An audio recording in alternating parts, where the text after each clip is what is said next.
Welcome back to my vessel of light, a place for quiet stories that still find your heart. Tonight we sit with a mirror that does not only reflect a face, it returns a hidden truth. She found the mirror on a rainy Tuesday, tucked behind a faded curtain in an antique shop she had never noticed before. Tall and gold-framed, with glass slightly warped as if memory lived inside it. The air changed when she stood before it, not colder, simply quieter, as if the room paused to listen. The shop held the hush of old paper and the patience of careful hands. She felt a pull without urgency, like a path that already knows your feet. She carried the mirror home gently, leaning it against the bedroom wall where the lamp could lend it warm light. All evening she avoided its gaze, folding laundry slowly, straightening a shelf, overwatering a plant by accident, pretending she did not feel observed, pretending the mirror was only furniture and not a question. Near midnight, she woke for no reason. The house held soft rain and the faintest hum from distant traffic. The mirror looked ordinary and not ordinary, silver surface breathing like a lake without wind. She stood and walked closer. Her reflection met her, and yet something else lingered. The posture in the glass felt steadier, the eyes unafraid, the shoulders not braced for invisible weather anymore. Behind that reflection, the room looked larger, not physically, but with light that seemed to come from a window she did not have. A gold that made the ordinary appear worth keeping and worth trusting. A phrase rose in her chest without sound. Remember who you are. The message was not instruction, more like recognition. She placed a hand on the glass and felt cool honesty under her fingertips. Morning brought coffee and a cautious glance at the mirror. Now it showed only the room she knew. She told herself it was a dream, yet her breath felt easier and her jaw quiet. Days passed and patterns softened. She spoke less but with intention. She apologized fewer times for existing.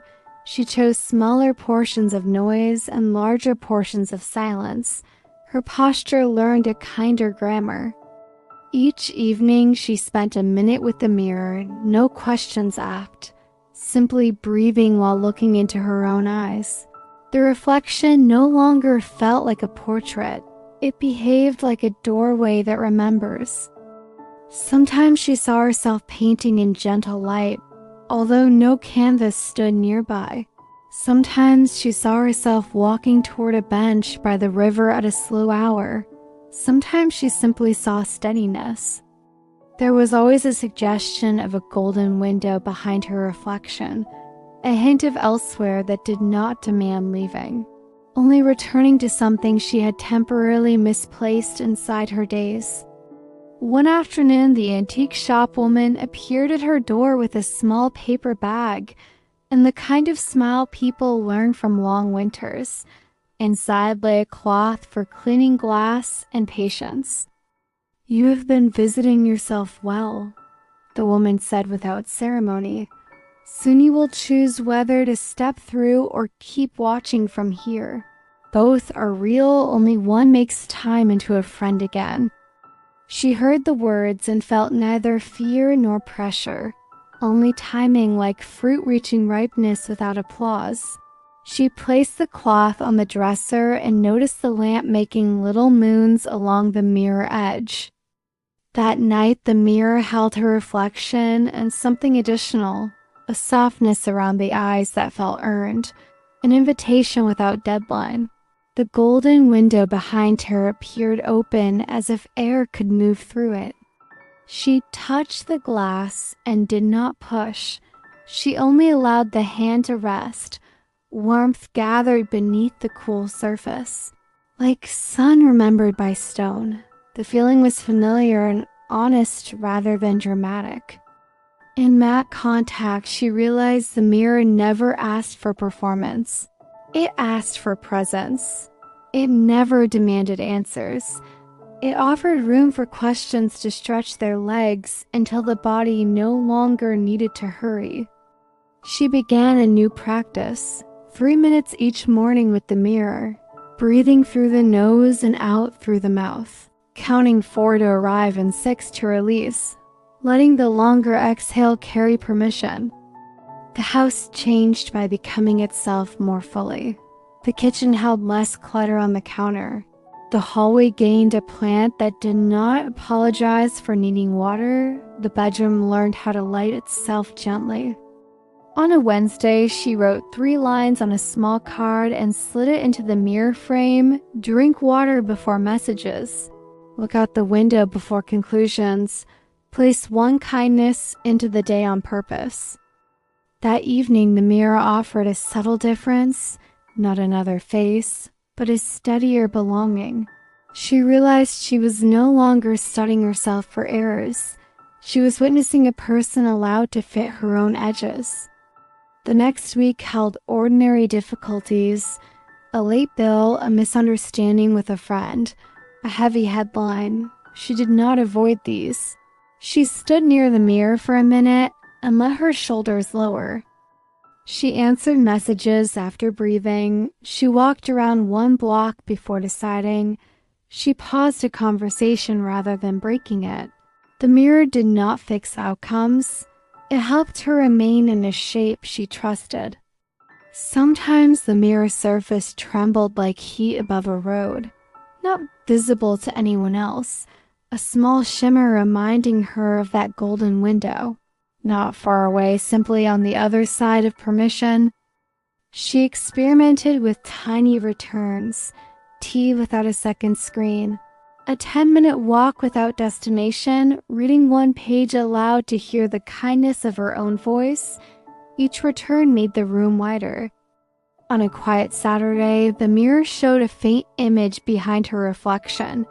Not a stranger, not another life, but earlier versions of herself lining the perimeter like witnesses, not judging, simply present. She felt a surprising tenderness for the versions who tried too hard, for the one who apologized first, for the one who wore discomfort like armor, for the one who delayed rest until rest delayed her. She whispered thank you without sound, and each version seemed to step closer and dissolve into the present moment, not disappearing, integrating, like threads learning the shape of cloth again. The antique shop woman returned once more, carrying a small clock that ticked softly. She set it on the dresser and nodded at the mirror. Time is kinder when you stop bargaining against your own breath. That night, the mirror carried a calm certainty. She approached and did not hesitate. The glass felt less like boundary and more like water that remembers how to hold and how to release without argument. She imagined stepping through and realized the action did not require leaving her house. It required leaving her old negotiations, the ones where she traded belonging for approval and traded rest for speed. She leaned forward until her forehead touched the glass. The cool surface steadied her attention. The golden room behind her reflection brightened enough to write its shape along her nerves without brightness hurting.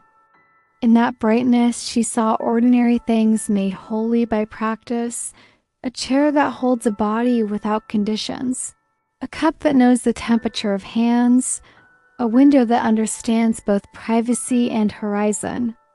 She understood the mirror was not a portal to somewhere else. It was a reminder to stop outsourcing the doorway. The doorway lives where you agree to remain kind while telling yourself the truth. The following morning, she moved the mirror slightly to catch daylight earlier. The room accepted the adjustment with grace. Dust lifted like small departures and settled like new agreements. The air felt breathable. She wrote a second card and tucked it into the frame. Open small doors first. She meant doors like a glass of water, a 5-minute stretch, a message that says, I will answer tomorrow thoughtfully. As days gathered, the mirror required less attention, not because it lost meaning, but because the meaning took residence in her routines. She no longer visited to check, she visited to remember. She started keeping promises that fit her body: sleep before certainty, breakfast before judgment, a short walk before conclusions. These became rhythms rather than tasks. The mirror reflected belonging rather than measurement. One evening during rain, the mirror's surface thinned again. She saw the golden window open wider and felt the room breathe with her. The boundary between reflection and self softened until conversation replaced echo. She did not step through because she already had. The stepping happened each time she trusted a small choice that favored truth over performance. Each time she let the day happen at human speed. Months earlier, she would have doubted whether small changes matter. Now her hands remembered things her mind used to argue against. The body learns faster when not punished for needing gentle layouts. The antique shop closed for renovations and never reopened. Or perhaps it changed locations the way seasons change rooms. She walked by and felt gratitude for teachers who arrive without insisting on being noticed. On the dresser, the small clock kept kind time, the lamp pulled warmth along the mirror's edge, and the cards in the frame grew soft from being read often, like prayer that remembers your name. She began inviting the mirror into conversations with friends, not by showing it, but by practicing the same attention while listening. Her presence lengthened the kindness in the room without needing to perform help. People told her she seemed different. They could not name the difference. Lighter yet more anchored, slower yet more effective. She said she was practicing not abandoning herself while keeping commitments smaller and truer. The mirror returned a person who no longer negotiated her right to exist. Not louder, simply unhidden. The room did not become perfect, but it stopped asking her to be smaller than her breath. On a morning bright enough to trust, she removed the last dust along the frame and placed one final card. Return gently. Repeat softly, let truth be comfortable at home in your ordinary hours.